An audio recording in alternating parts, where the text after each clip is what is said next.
Hi friends, welcome to our channel.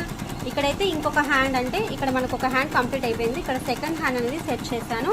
ఇలా చూడండి, మీకు ఇక్కడ టైం అనేది 2.2 అంటే 2 గంటల 20 నిమిషాలు, అంటే 4 గంటల 40 నిమిషాలు అనమాట. ఓన్లీ వన్ హ్యాండ్కి మాత్రమే.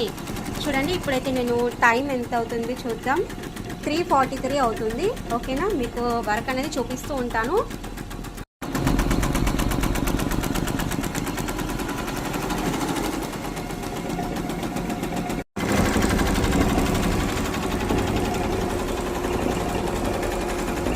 చూడండి, ఇక్కడ డిజైన్ అయితే ఇంకా కంప్లీట్ అవ్వనే లేదు. మనకు ఒక్క దారం అనేది టోటల్గా కంప్లీట్ అయిపోయింది అనమాట. చూడండి, ఇప్పుడైతే ఇంకొక దారం అనేది పెట్టాలి. టైం చూస్తే 6:48 అయితే అవుతుంది. ఓకేనా, చూడండి టోటల్గా ఇప్పుడైతే హ్యాండ్ అయితే మనకు టోటల్గా కంప్లీట్ అయిపోయింది. టైం చూపిస్తాను, 8:25. ఇక్కడ చూడండి టోటల్గా కంప్లీట్.